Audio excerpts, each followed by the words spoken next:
Apakah benar sebelum menciptakan semesta alam, Allah lebih dulu menciptakan Nur Muhammad? Simak video berikut ini. Hadis palsu yang diyakini oleh sebagian orang-orang sufi, ya, bahwasanya Rasulullah pernah ditanya, "Ya Rasulullah, bagaimana tentang penciptaan alam semesta?"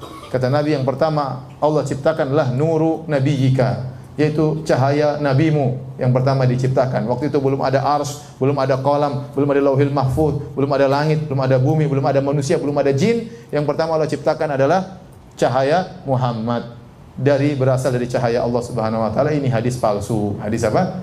Palsu. Nabi Muhammad SAW adalah keturunan Nabi Adam alaihissalam, dan dia bukan diciptakan dari cahaya. Yang diciptakan dari cahaya adalah malaikat. Adapun seluruh manusia, kata Nabi SAW, kullukum min Adam wa Adamu min turab. Seluruh kalian berasal dari Nabi Adam, dan Adam tercipta dari tanah. Nabi Muhammad SAW berkata, "Ana sayyidu waladi Adam yaumal qiyamah." Aku adalah keturunan Adam, yang paling pemimpin keturunan Adam pada hari kiamat kelak. Wala fakhar, dan aku tidak sombong. Adapun hadis palsu tadi mengesankan seakan-akan Nabi dulu sebelum ada Nabi Adam. Menurut Ustadz Wahabi Salafi, Nur Muhammad itu adalah hadisnya hadis palsu. Mana mungkin Nabi Muhammad adalah keturunan anak cucu Nabi Adam, dan Nabi Muhammad dulu yang diciptakan. Begitulah kira-kira menurut Wahabi Salafi. Ada cahaya dahulu, baru kemudian ada Nabi Adam dan malaikat dan jin dan yang lain. Ini semua adalah tidak benar, ini hadis palsu. Saya ingin sampaikan hal ini, ya, karena sebagian orang menganggap berlebih-lebihan kepada Nabi SAW, sehingga mereka mengatakan Rasulullah SAW tercipta dari cahaya, tidak seperti manusia-manusia yang lainnya. Kata mereka Rasulullah SAW tidak punya bayangan. Kenapa? Karena cahaya matahari terpantul dengan cahaya Nabi SAW. Ini semua khurafat, tidak benar, ya. Kenapa? Seandainya Nabi SAW benar-benar badannya bercahaya, maka orang-orang kafir pasti sudah beriman, ya. Ya. Mereka protes tatkala Nabi seperti manusia. Kata mereka, wa qalu ma li hadzal rasuli ya'kulu at-ta'ama wa yamshi fil aswaq laula unzila ilaihi malak fayakuna ma'ahu nadhira. Ya, kata mereka, Rasul macam apa ini Muhammad? Jalan di pasar makan makanan. Kenapa tidak diutus malaikat untuk menjadi Rasul? Ya. Jadi orang-orang kafir berangan-angan bahwasanya seorang Rasul ini memang spesial, luar biasa. Nah, kalau Nabi ternyata badannya bercahaya, kira-kira Abu Lahab beriman enggak? Pengertian Nur Muhammad menurut Wahabi Salafi, yaitu menurut Wahabi Salafi yang dinamakan Nur Muhammad itu adalah Nabi Muhammad SAW itu bercahaya seperti lampu. Apakah begitu? Yang bersinar, yang bisa dilihat oleh mata zahir. Itu menurut Wahabi Salafi. Berimanlah usul. Ini cahaya ini, ya. Ya. Abu Jahal juga beriman, ya. Ya, tapi Nabi manusia biasa, makanya mereka ngejek, ya. Kenapa kamu yang harus jadi Nabi? Mereka mengatakan demikian. Kenapa kamu yang harus jadi Nabi? Kok nggak ada yang lain? Kenapa kamu yang harus dipilih oleh Allah Subhanahu wa taala? Apa kelebihanmu? Mereka mengejek Rasulullah sallallahu alaihi wasallam. Jadi Nabi sallallahu alaihi wasallam memang disifati oleh Allah bercahaya, tapi bukan cahaya berarti keluar lampu dari tubuhnya. Seperti firman Allah Subhanahu wa taala, "Ya ayyuhan nabi, inna arsalnaka syahidan wa mubasysyiran wa nadhira wa da'iyan ila Allah bi idnihi wa sirajan munira." Allah mengatakan, kami mengutus engkau wahai Rasulullah sebagai seorang rasul yang menyuruh kepada jalan Allah, wa sirajan munira, adalah sebagai lampu yang bercahaya. Ini maksudnya adalah kiasan, bukan berarti Nabi adalah lampu yang menyala terang, ya. Oleh karenanya, waktu Aisyah radhiyallahu taala anha dalam hadis yang sahih terjaga di malam hari, ya. Aisyah mencari suaminya di mana dia nggak tahu. Dia cari-cari. Tahu-tahu dia pegang kaki Nabi, Nabi sedang sujud. Paham? Dalam Sahih Muslim. Seandainya Nabi ada lampunya, Aisyah lagi sujud. Tidak perlu cari-cari, paham? Tidak perlu cari-cari. Demikian juga dalam hadis yang sahih dalam Sahih Bukhari, karena rumah Aisyah kecil, cuma 4x4 kira-kira, ya.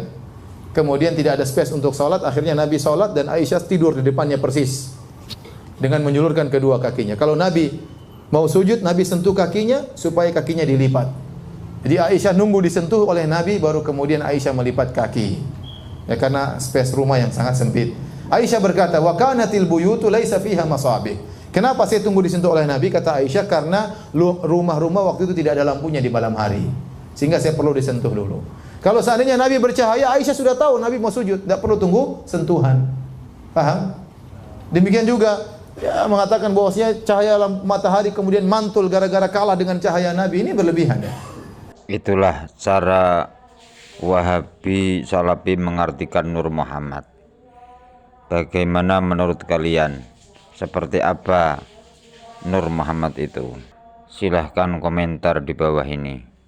Dalam haji wada, Rasulullah SAW tatkala melempar jamarat, datang sebagian sahabat menaungkan baju di atas kepala Nabi SAW. Kenapa? Karena agar Nabi tidak kepanasan.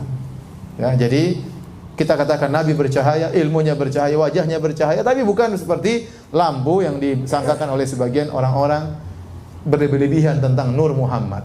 Berlebihan tentang Nur Muhammad, dan hadis tentang Nur Muhammad itu hadis palsu. Tidak boleh diyakini karena akidah tidak boleh dibangun di atas hadis palsu. Ibnu Asyam ditanya, apakah engkau lebih tua atau Muhammad lebih tua? Hadis Tirmizi, hadis sahih. Ya Kubath ibn Asyam, a anta akbar am Rasulullah akbar? Apa jawaban beliau? Kana Rasulullah sallallahu alaihi wasallam akbar wa ana aqdamu maulida. Rasulullah yang lebih tua, tapi yang nongol duluan di bumi aku. Yang maulidnya dulu aku, tapi yang lebih tua baginda Nabi Muhammad sallallahu alaihi wasallam. Inilah sahabat, mereka mengerti Nabi tua nurnya, Nabi tua ruhnya. Nabi ditanya dalam hadis Tirmizi, ini saya ulang-ulang supaya masuk ke alam bawah sadar kita. Inilah dalil Nur Muhammad. Kita tidak usah sebut dengan hadis yang palsu. Jadi para kiai, para masyaikh bukan ingin menggurui, hanya sekedar ingin sama-sama memperbaiki. Jika cinta kepada Nabi, hindari hadis-hadis palsu. Cinta pada Nabi? Jauhi hadis palsu. Nabi mengatakan, man kadzaba alayya muta'ammidan atau man kadziba alayya muta'ammidan falyatabawwa maq'adahu minan nar. Siapa yang berbohong atas namaku muta'ammidan, saya berkeyakinan yang menyampaikan hadis palsu tidak sengaja. Tapi kalau sudah tahu, jangan disengaja lagi. Falyatabawwa, maka siap-siap tempatnya neraka. Di dalam hadis Tirmidzi mengatakan bahwasanya Nur Muhammad lebih tua daripada Nabi Adam. Dia mengatakan, aku lebih dulu dilahirkan, tapi Nur Muhammad lebih dulu diciptakan. Yang saya tanya tentang hadis Nur Muhammad, kata dia, ya ibni, wahai anakku, hadis tentang Nur Muhammad ini tidak sahih. Itu yang berkata Syekh Tarekat Syaziliyah, mursyid dia bukan khalifah, dia sudah sampai pada tingkat mursyid. Ketika mursyid Tarekat Syaziliyah di Suriah meninggal, beliau yang diangkat sebagai pengganti. Tapi dia tak bisa hidup di Suriah karena dia berlawanan dengan Bashar al-Assad, maka dia pindah ke Turki sudah 5 tahun.